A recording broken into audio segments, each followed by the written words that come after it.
biggest news stories from a Vegas perspective. This is the Vegas Take with Sharp and Shapiro. 1, 2, 3. All right, welcome back. It is the Vegas Take. Sharp and Shapiro on a Thursday. Wow, delusions of grandeur. Tomorrow's Friday. Welcome back to the show.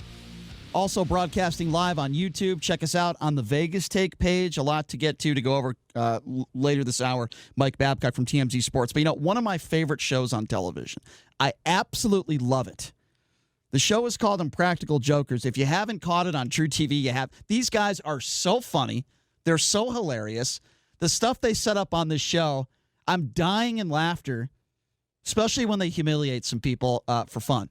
I like it. Sometimes they humiliate themselves. In fact, they do it all the time. They have a new movie coming out. It's called Impractical Jokers, the movie. It actually opened in theaters nationwide on Friday, February 21st. And the man with us on the line right now, his name is Joe Gatto. He is a part of Impractical Jokers, and he joins us on the line right now. Joe, thank you so much for being here. How are you? Great. Thank you for having me. I appreciate it. You guys are so funny. I want to start from square one. I would imagine did you guys just go to high school together? How did you guys get to know one another? Yeah, we met each other in high school freshman year. We're friends 30 years at this point, so that's a little crazy. Wow. And we formed our comedy troupe in 99 and started up with a bunch of failed comedies that didn't hit, and then finally we stumbled upon Impractical Jokers, had the TV show, and now the movie that's out nationwide. Yeah, and I want to talk about that. But back in high school, were you guys just the funny guys in the classroom? Were you guys doing this when you were 15, 16, 17 years old? When did this start?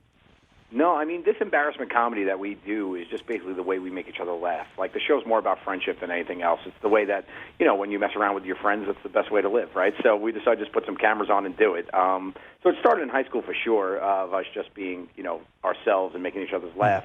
And then eventually just made its way into this broader concept of, hey, why don't we show America how we make each other laugh, and people really latched onto it. We've been very fortunate ever since. By the way, I want to also say that this movie is showing in Las Vegas, Impractical Jokers, the movie. Finally. Yes, finally it is. Because that was one of the hate we got online. You were like, hey, we love you in Vegas. Vegas is one of our favorite towns. We've been there a bunch. I personally love Las Vegas, and I'm there all the time. And people, were like, hey, it's not playing here in Vegas. So we had to start with a limited release of 360 theaters. Right. And then our fans came out, really supported, and now it's nationwide, which is great. So now it's out there, and now we need people to go see it this weekend. I am absolutely going to see it this weekend. So you guys have to say and do some brutal things. I mean, it's brutal what you guys do. The situations you get yourselves into. Can you explain and just give maybe an example or two, yourself personally, some of the most brutal things and uncomfortable things that you have had to do in certain situations on this show? Yeah, I mean, the show is, the format basically is, and the movie, that we have to do, these challenges, and if you lose, whoever loses the most gets punished. So the same idea is forth in the movie. For the TV show, I think one of the hardest things I had to do was they took me to a MLB game, a Major League Baseball game, and at the Mets game, and there was star pitcher Noah Syndergaard was signing baseballs and throwing them into the stands, and I had to steal them from fans and children that were looking to catch the ball and tell them that they could go get them on my eBay page. And this one moment, the boys made me take a child. A woman had her 2-year-old kid she was holding. I was like, oh, give me the kid, I'll get a ball for her. So I held it, and Noah was in on the fun, so he threw a ball to me, and then I gave the child back but kept the ball, and the woman just lost her mind. Have you had a situation where, and that's hilarious, by the way, have you had a situation where somebody threatened you physically, or you thought you were in serious physical harm because of doing these types of things? No, for the most part, I mean, our show is, one of the barometers is we really are just embarrassing ourselves, and we want, the reaction is it's not like a boiling point. We're not trying to get people mad, A lot of the times if people are getting mad at us, we're not doing our job right. It's really just to embarrass ourselves, make ourselves uncomfortable. The perfect reaction for people is, oh, this guy's crazy, or what's going on here, kind of feel, right. There's been times where people haven't been in the mood for it, for sure. No They're question. having a bad day, and here we come being dopes. I definitely think that separates you from a show like a Punk'd or a Jackass, where it's kind of a lowbrow humor. When I look at Impractical Jokers, I think a highbrow humor. What do you think separates you from those two shows? I really think it's that we punch sideways, to each other. We're not out, and we are just in a place where the show's more about friendship. Everybody always talks about that they really relate to our show because our friendship is on display, and that's at the foreground of our show. It's more of a hidden camera comedy that highlights a friendship more than anything else, and I think that's what people have really taken to. So let's talk a little bit about, Joe, about this movie, Impractical Jokers, the movie. As I said, it opened in theaters Friday, February 21st, and now you can check it out in Vegas. Also, you have some appearances featuring Paula Abdul, who I've had a crush on since I was 10 years old. I think she's the reason why I went through puberty. Also, Jaden Smith. Jaden Smith is, that might have been a little bit too much information. Jaden Smith is in this movie also. Joey Fatone. You know, I had a recent run-in with Joey Fatone in a Las Vegas elevator. It was a very interesting conversation we had. It was an inappropriate conversation about the women he's been with, but Joey's a great guy. He's very funny, very down to earth. Yeah, so tell me a little bit about some of these stars you have in this movie and how they got involved. Yeah, and Vegas is all right. Paul's got a residency there in Vegas now. He does, yep. It's been great. I mean, we befriended Fatone a while ago. We found out he knew the show, whatever. He brought him and his daughter to set, and then when they came to set, we just had the idea, Q had the idea, I was like, hey, do you want to go take my turn? And he did. And he played a waiter for us, and he put the earpiece in, and we had fun with him. But then with Paula, like you said, like she's quintessential 90s for all of us. Right. You know, loved her, and we had in the scripted portion, we have to... The movie is mostly hidden camera challenges, like 90%, but there's a loose narrative in which we ruin a concert, and we said, who's more the person of the 90s than Paula Abdul? So we wrote it into the script. She was our number one choice. We sent it over to her people, and she's a fan of the show. She's watched the show, loved it, and said, sure, right away. So that was unbelievable to us. You know, what is that like for you, Joe? Because you guys strike me as just regular, everyday guys that enjoy life and want to have a good time. You're just like a regular dudes, right? So what is it like when you see, I think it's fair to call Paula Abdul sort of an icon. What is it like 100%. For you when you meet somebody for the first time like a Paula Abdul and she actually says to you that she's a fan of yours? Like, what does that feel like? What is that like for you guys? It's insane. I mean, you don't realize the reach that you have because we're just making our show, kind of under the radar for a while and just making it, having a good time. It's got this cult following of these diehard fans, and then you go and you hear things like it's insane that Paula knew the show. In this week's episode, we're airing season 8 right now. We actually, Jeff Daniels is on the show. Oh, that's awesome! A fan of the show as well. We went to see him in To Kill a Mockingbird here on Broadway, and then he mentioned, hey, I would love to come, and we had him, and his challenge airs tonight, which is. He was fantastic. And I'm like looking at myself and my friends. I'm like, we're working with Jeff Daniels right now, who we all love and laugh at. Awesome, He's an amazing actor, you know. So it's definitely not lost on us. It's surreal all the way through, and we have our fans to thank for that. So before you guys were doing your show, and obviously he's still doing a lot of funny things. One of my favorites is Sacha Baron Cohen. I think he's brilliant with his movies and the Ollie G show back in the day. Sure. Yeah. That's always a guy that I looked up to, and the reason why I got into radio was Howard Stern. I used to listen to Howard Stern on a daily basis. Yeah. So for you guys, and for you personally, Joe, what were some of the people that you grew up, maybe comedians, or impractical jokers that did some stuff similar to yours?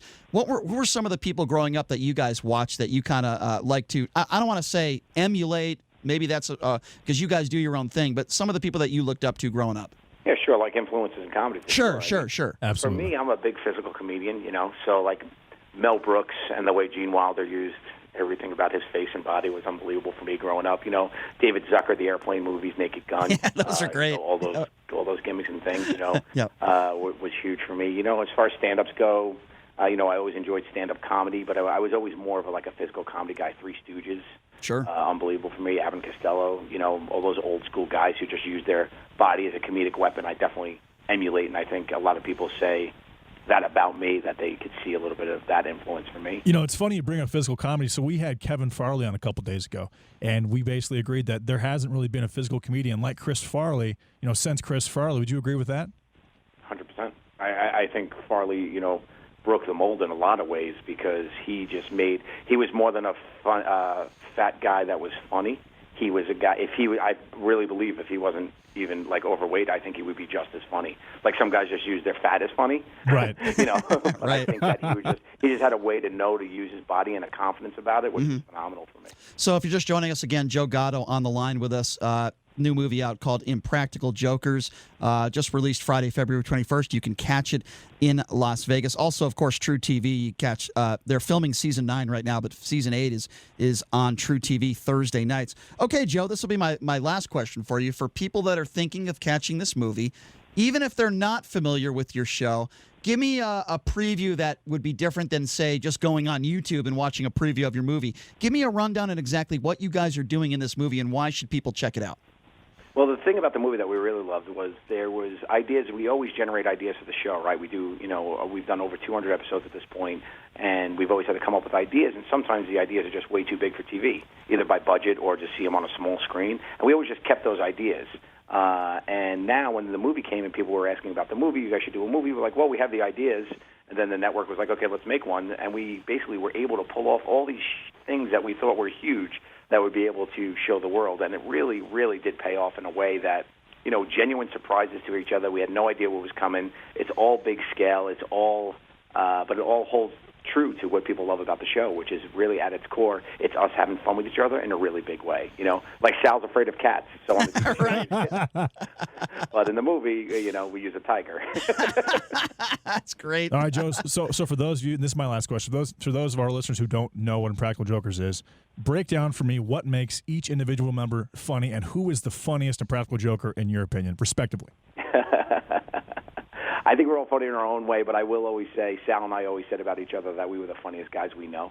Sal just has Sal could say any sentence for me, and he just has a way to pronounce words sometimes that is just hysterical to me. Sal's probably the funniest guy I know, but to each their own. I mean, Q's got a dark humor that he taps into in a way and still stays likable, which is funny, and then Murray is just owns his oddness. He's an odd duck, and he just owns it in a way that makes you love him. Yep. And they all think I'm the funniest, so if you ask them, it'd be me.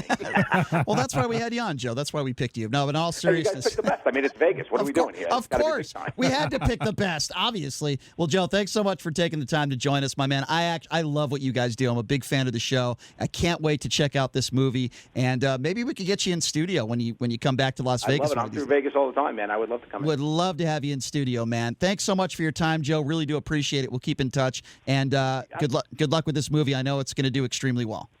Cool. Thank you. Well, everybody go see it. All right. Absolutely. There you go. Thanks a lot, Joe. Thanks for your time, Joe. We appreciate it. That's Joe Gatto.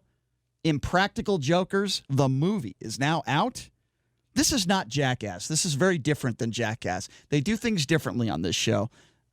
I would like to say, as much as I did like the Jackass stuff, this is a smarter comedy. Exactly. It's higher brow. Yeah. It's smarter comedy. I love the show on True TV. In fact, one of the sales guys, in fact, the sales manager was just walking by, Corey, I don't think he'd mind me saying that. He just held up a piece of paper as he was walking by the hallway that said, I think I'm paraphrasing here, but it says something like, my favorite show on TV. He's like a huge fan, and he actually just printed something out just so he could walk by and show me that. So obviously he's a big fan. And thank you for the support for our show, Corey. Yes. Well, there's a lot of people that love this show, and I'm one of them. This isn't fake. I love this show. I think it's fantastic.